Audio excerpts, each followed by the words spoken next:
Guys, we are here to talk about two things today. Two very, very important things because we had this come up, so it needs to be addressed.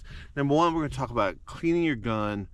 There's some important things out there that people don't really talk about. And number two, a very, very important situation. If you're going to have some work done on your gun, find you a good, reputable gunsmith. But anyways, let's get into it. Hey guys, welcome back to the channel. As always, my name is James. Thank you for tuning in. Something a little bit different for you guys today, but regardless, this right here is a Glock 22. It's a 40 cal. This is my own personal one. I carried this thing for roughly 20 years before I decided I'm going to retire it and carry something else. But regardless, I have tens of thousands of rounds to this gun. And I'll be honest, I've never had a malfunction. Regardless of what you want to say about Glock, we can talk cosmetics, we can talk all kinds of stuff, but regardless, the one thing that's true about Glock is they always work. However, that being said, this right here is a Glock 19 that actually belongs to a friend of mine. Now, I'm going to say it does look a little different. She's had this Glock for about 15 years now, and as you can see, she's had some body work done to this thing. She had a friend that did it, kind of helped fit her hand a little better, whatever makes you happy. I really don't care. As long as you're happy, we're good, man. It doesn't bother me. I do like it. I like the way it sits in the hand, but regardless, this is not my Glock. But not only did she have some body work done to it, she also had an aftermarket trigger put on. Now, that being said, she's had a lot of rounds through this gun. As you can see, it is very well worn on the OD green slide there. She started having some issues, which I have a mag full of ammo here. Let's go to the range, see if we can't duplicate the issue so we can talk a little bit about it. Okay, so we've been able to duplicate the problem. Now, when I say duplicate, typically we can't even get through a magazine without this gun having a problem. So let's see if it stays the same.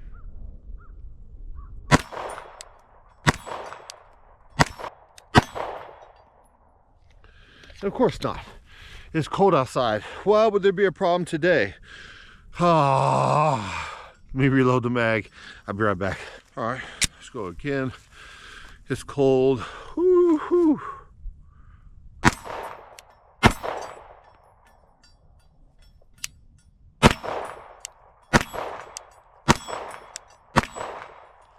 Of course not. Be right back. All right, guys. It's cold. It's cold. It's cold, please.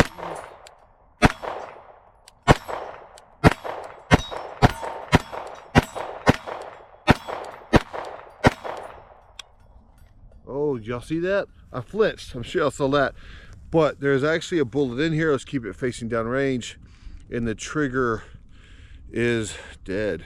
Look at that. I say dead. It's back. Let's eject the round out. See if we can catch it. And there it is. A light primer strike. And so that's the problem. God dang, it's cold. We're getting hypothermia. All right, guys, as y'all saw a while ago, we did have a light primer strike. Got hypothermia in the process, but it's okay. It's what it is. It's all for science. It is what it is. It's all for my friend. She needs this gun fixed. She needs it operational, so that's what we're going to do. Now, I do suspect this trigger, I did make some phone calls, and I do suspect that this trigger has some issues. And what I mean by that is as you're pulling the trigger, it does seem a little mushy, and I don't like that. It's not, even the Glock triggers I have, the aftermarket triggers I have for my Glocks, they don't shoot like this. And the problem is when you get to these aftermarket triggers, I don't know the exact brand, so I don't know the quality, but the springs in it just don't hold up to the test of time like Glock springs do. But regardless, we're going to take this gun apart. We're going to look at this trigger, see if we can't get it fixed, which I envision we can. She also wants some night vision sights put on here, so we're going to change the sights out for her. But regardless, we're going to get this gun operational. We're going to see what the issue is, and we have a lot to talk about. But regardless, guys, I love y'all. It's cold. I'm going inside. I'll see y'all tomorrow in the shop. Guys, this is my friend's Glock 19 that we've already talked about earlier in the video. I'm sorry, I'm filming this over like a course of like 3 different days, so it is what it is. Now I'm going to take it apart off screen simply because YouTube doesn't like it when we take it apart on video. But here's what we did. Here is the upper portion of that pistol.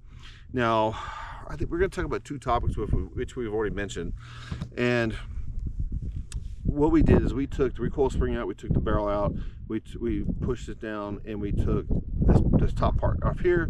We took all the insides out. We even took the old sights off simply because she needed some new light sights, what we'll talk about later. But once we got all these internals out, we realized that it was all gunked up, which you see right here. Now, some of you guys are probably wondering, what does that mean? Like what causes that gunk, like you see right here in the picture? Well, typically, at least we're assuming is a culprit, which can happen, is when you clean your gun, you lube your gun.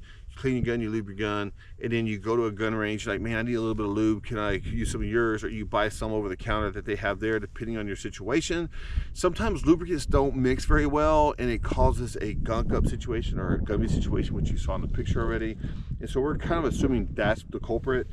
We also, as we took all this apart, it was the same inside your lower as well. Now, I am going to say, if you're going to clean your gun, be consistent. Lube your gun, which every gun needs to be cleaned. Every gun needs to be lubed. If you're going to change lubricants, I would suggest that you degrease your entire gun, start over fresh, so that you don't get that gumming or that gunk up, that buildup in your gun.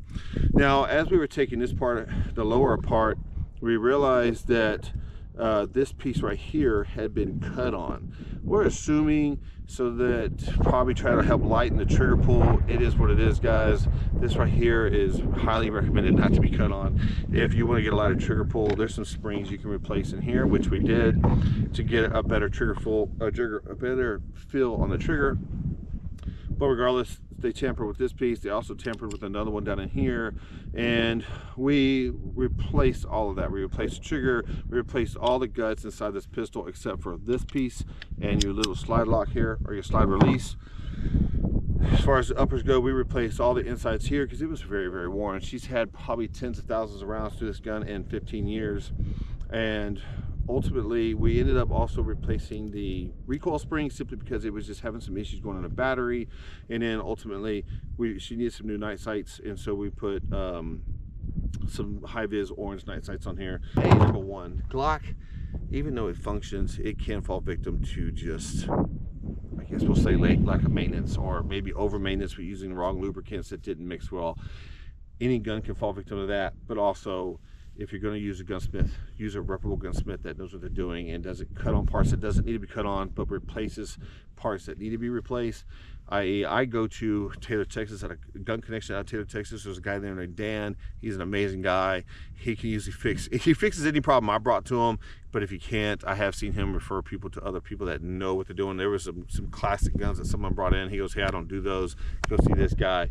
But regardless, go to a reputable gunsmith if you're going to have some work done on your gun, so that you don't have any issues long term. Luckily, there were no issues long term on this thing. I think for the most part it was just really, really dirty, which caused the mushy trigger that we mentioned earlier. But regardless, guys, does she function?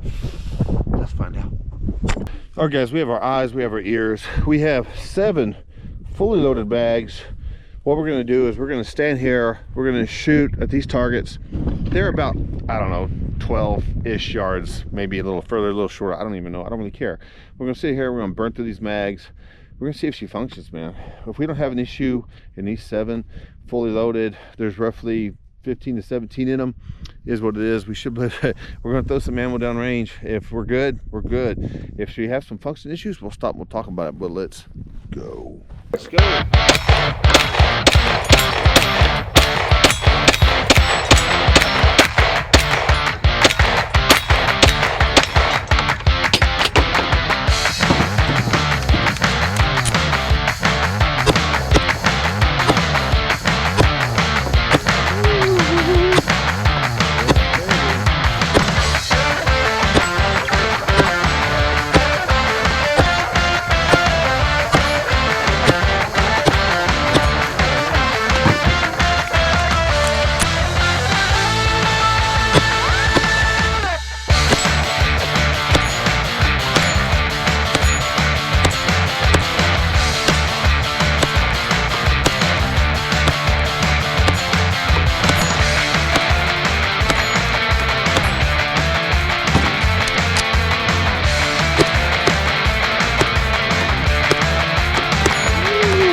There you go.